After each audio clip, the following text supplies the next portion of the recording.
Bem-vindo à nossa aula número 265, item 4 do capítulo 33, o socialismo de guildas e o corporativismo, o último item, né, deste capítulo.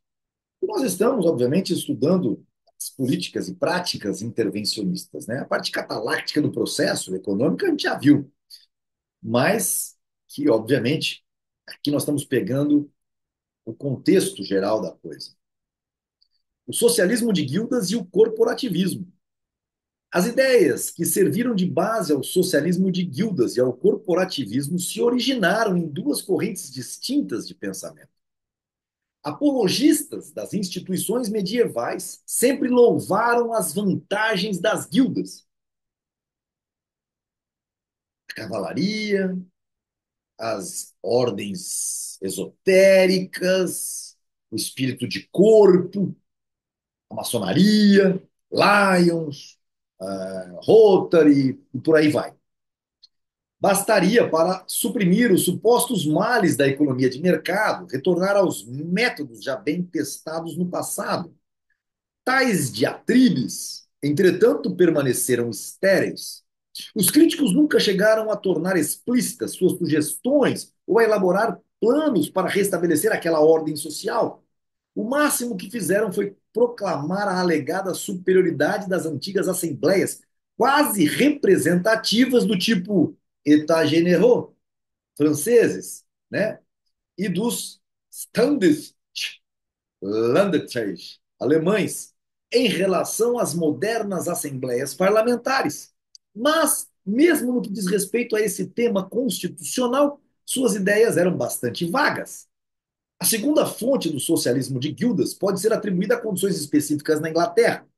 Quando o conflito com a Alemanha se agravou e acabou resultando na Guerra de 1914, os socialistas ingleses mais jovens ficaram numa situação embaraçosa. A idolatria dos fabianos pelo Estado e a exaltação das instituições alemãs e prussianas tornavam-se verdadeiramente paradoxais no momento em que seu país estava envolvido num conflito sem tréguas contra a Alemanha. Teria sentido combater um país cujo sistema social os intelectuais ingleses mais progressistas desejavam ver implantado no seu próprio país? Seria possível louvar a liberdade inglesa em comparação com a servidão alemã e, ao mesmo tempo, recomendar a adoção dos métodos de Bismarck e de seus sucessores? Bismarck, esse grande. Ele está queimando lá no nono círculo do inferno, junto com. Queimando não, né? Porque lá é frio. Junto com Judas Iscariotes. Os socialistas ingleses procuraram então formular uma versão inglesa de socialismo, tão diferente quanto possível da versão teutônica, os cavaleiros teutônicos. Bom, isso fica por uma outra hora quando discutirmos a ordem dos cavaleiros da liberdade, que vem para colocar a ordem de toda essa balela corporativista. O problema consistia em conseguir elaborar um projeto socialista sem a presença de um Estado totalitário, algo como uma variante individualista do coletivismo. Algo, imagina a cara do Denis, professor Denis Xavier, se ele passou por aqui. O problema consistia em conseguir elaborar um projeto socialista sem a presença de um Estado totalitário. Algo como o preto-branco, sabe? O preto-branco, o branco-negro, o japonês preto, algo como uma variante individualista do coletivismo. A solução desse problema é tão impossível quanto desenhar um quadrado triangular. Não obstante, os jovens intelectuais de Oxford tentaram confiantemente traçá-lo. Adotaram o nome de socialismo de guildas, nome esse tomado por empréstimo do pequeno grupo pouco conhecido de apologistas das instituições medievais. Procuraram caracterizar o seu projeto como sendo uma espécie de autogestão industrial, dando a impressão de estarem adotando um dos 1000 enraizados princípios do regime político inglês. A autonomia das coletividades locais em relação ao governo central. O papel principal desse esquema caberia aos sindicatos, que formavam o grupo de pressão mais forte da Inglaterra. De tudo fizeram para tornar o seu sistema aceitável pelos seus concidadãos. Entretanto, Apesar dessa aparência enganadora e apesar da propaganda ruidosa e insistente, não foi possível enganar as pessoas inteligentes. O plano era contraditório e evidentemente impraticável. Ao cabo de alguns anos, foi relegado ao esquecimento no seu país de origem. Adveio então uma ressurreição. Como sempre, o mal é igual o Jason, né, no Sexta-feira 13. Os fascistas italianos precisavam desesperadamente de um programa econômico autenticamente seu. Depois de se terem separado da Internacional Socialista, não podiam mais se apresentar como socialistas.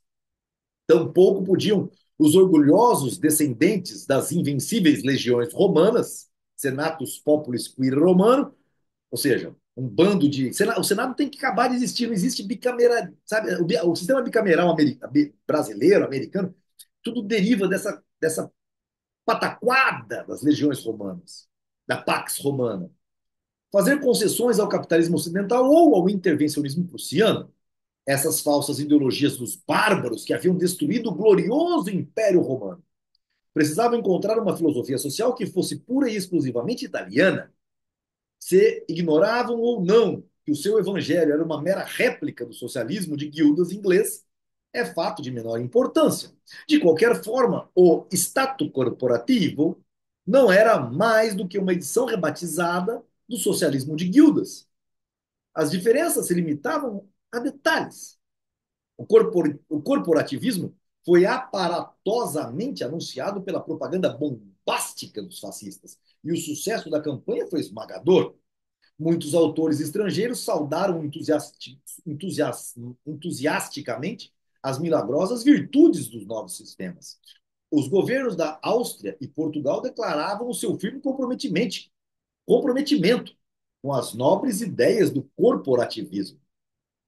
A encíclica papal, 40º ano, 1931, continha passagens que poderiam, embora não necessariamente, ser interpretadas como um endosso ao corporativismo. De qualquer forma, autores católicos defenderam essa interpretação em livros publicados como com o imprimatur das autoridades eclesiásticas.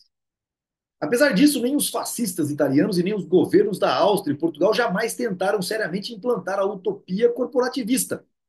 Os italianos apuseram a várias instituições o rótulo corporativista e transformaram as cadeias da economia política das universidades em cadeiras de economia política e corporativa. Mas ninguém jamais se ocupou de organizar aquilo que era considerado o caráter essencial do corporativismo, que era o quê? A autogestão dos vários setores do comércio e da indústria. Antes, pelo contrário, o governo fascista logo de início adotou firmemente os mesmos princípios da economia política patrocinados por todos os governos não ostensivamente socialistas de nossos dias. O que? O intervencionismo. Para em seguida, gradativamente, chegar ao sistema socialista alemão de Hindenburgo, aquele que não define como do Estado a coisa, mas define tudo o que você tem que fazer. Ou seja, o controle total das atividades econômicas pelo Estado. A ideia básica, tanto do socialismo de guildas e do corporativismo, é a de que cada setor da atividade econômica constitui uma unidade monopolística, a guilda ou a corporazione. A melhor descrição do socialismo de guildas foi elaborada por Sidney e Beatrice Webb. Já falamos sobre eles nesse livro. A Constitution for the Socialist Commonwealth of Great Britain. A Constituição para um bem comum socialista da Grã-Bretanha, 1920. O melhor livro sobre corporativismo é o de Ugo Papi, Lezione di Economia Generale e Corporativa, Universidade de Pádua, 1934, volume 3. Essa entidade goza de plena autonomia. Tem liberdade para resolver os seus assuntos internos sem a interferência de terceiros que não sejam membros da guilda. As relações entre as várias guildas são estabelecidas por negociação direta ou por decisão de uma Assembleia Geral dos delegados de todas as guildas. O governo normalmente não deve intervir, o Estado só é chamado em casos excepcionais quando as guildas não chegam a um acordo entre si. Mussolini declarou no Senado, em 13 de janeiro de 1934, solo in un secondo tempo, quando le categorie non abbiano trovato la via dell'accordo e dell'equilibrio, lo Stato potrà intervenire. Citado por Papi. Estamos no item 4. Ao celebrar o seu projeto, os socialistas de Gildas tinham em mente as condições de funcionamento dos governos locais ingleses e as relações entre as várias autoridades locais e o governo central da Inglaterra. Seu objetivo era estabelecer a autogestão de cada setor da indústria. Pretendiam instaurar, segundo palavras dos Webbs, o direito de autodeterminação de cada profissão. Rodrigo, mas você não é um defensor da autodeterminação? Sim, sou. E isso fica para uma outra hora a explicação das diferenças do corporativismo de guildas e do sistema confederativo pela qual lutou o sul dos Estados Unidos. Da mesma maneira que cada municipalidade se ocupa dos assuntos da comunidade local e o governo nacional se encarrega dos assuntos que dizem respeito à nação, a guilda, e apenas ela, deveria ter jurisdição sobre seus assuntos internos, ficando a intervenção do governo adstrita para aqueles casos que as próprias guildas não pudessem resolver, ou seja, uma guerra entre elas. Entretanto, no sistema de cooperação social, com base na divisão do trabalho, nada há que se identifique com o interesse exclusivo de membros de algum estabelecimento, companhia ou setor industrial, e que não seja também de interesse dos demais membros da coletividade. Então, a autodeterminação do povo não tem nada a ver com processos de sindicalismo. Não existem questões internas de qualquer guilda ou corporação cujas soluções não afetem a toda a nação. Um setor da atividade econômica não está a serviço apenas daqueles que nele trabalham, está a serviço de todos. Se num setor de atividade econômica houver ineficiência, desperdício dos fatores escassos de produção ou relutância em se adotarem os métodos de produção mais adequados, todos saem prejudicados. Não se pode deixar que os membros da guilda decidam sobre o método tecnológico a ser adotado, sobre a quantidade e qualidade dos produtos, sobre a jornada de trabalho e mil coisas mais, porque essas decisões afetam a toda a comunidade. Na economia de mercado, o empresário, ao tomar essas decisões, está incondicionalmente sujeito às leis do mercado. Na realidade, são os consumidores que tomam as decisões. Se o empresário tentar desobedecê-los, sofrerá perdas e logo perderá sua posição empresarial. Por outro lado, as guildas monopolísticas não precisam temer a competição, gozam do direito inalienável de exclusividade no seu setor de produção. Dos servidores do consumidor transformam-se em senhores. Ficam livres para recorrer a práticas que favorecem seus membros às custas do resto da população. Pouco importa que a guilda seja comandada exclusivamente por trabalhadores ou que os capitalistas e antigos empresários, em alguma medida, ainda participem de sua direção. Carece também de importância o fato de os representantes dos consumidores disporem ou não de assentos no conselho diretor da guilda. O que importa é que a guilda, se autônoma, não estará sujeita à pressão que a forçaria a ajustar seu funcionamento de modo a atender os consumidores da melhor maneira possível.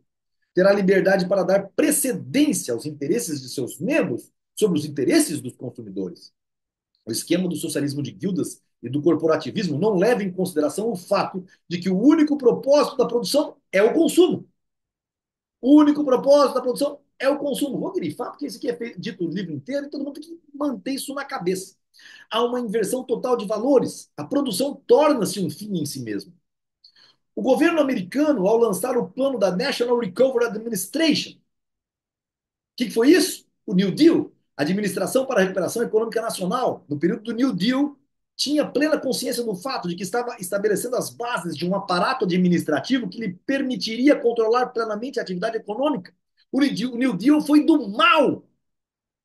A falta de visão dos socialistas de guildas e dos corporativistas consiste em acreditar que a guilda ou a corporação autônoma possam ser consideradas formas viáveis de cooperação social. É muito fácil a uma guilda conduzir os seus assuntos pretensamente internos, de tal sorte que os interesses de seus membros sejam plenamente atendidos. Jornada de trabalho menor, melhores salários, nenhum progresso tecnológico ou melhoria na qualidade dos produtos que pudessem trazer inconvenientes a seus membros. Muito bem, mas quais seriam os resultados se todas as guildas recorressem às mesmas políticas? No sistema de guildas não há lugar para o mercado. Já não existem preços no sentido cataláctico do termo. As guildas que monopolizam o fornecimento de produtos essenciais adquirem uma posição ditatorial.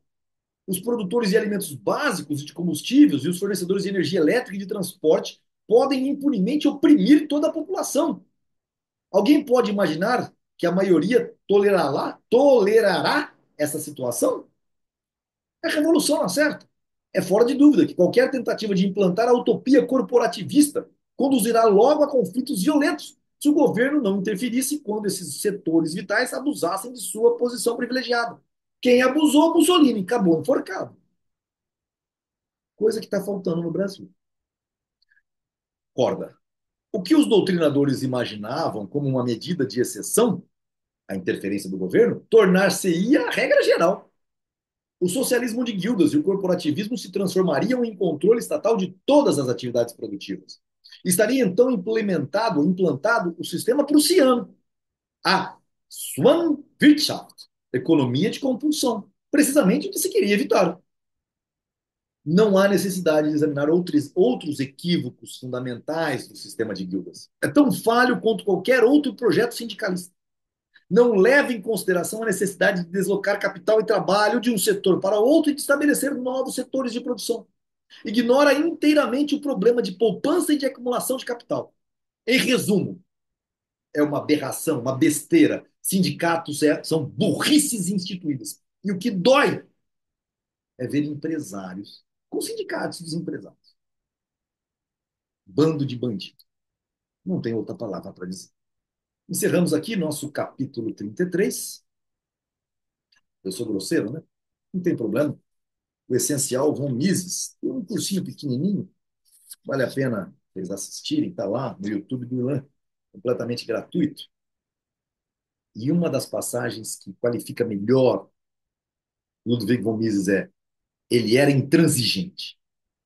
A intransigência é uma qualidade daqueles que sabem o que estão falando. Abraço a todos. Até o nosso próximo capítulo. Capítulo 34 vem aí, não é? Que é o capítulo 34, a economia de guerra. Ah, todo intervencionismo termina por aí. Nós vamos viver isso agora. Nossos tempos modernos. Até a nossa próxima aula, pessoal.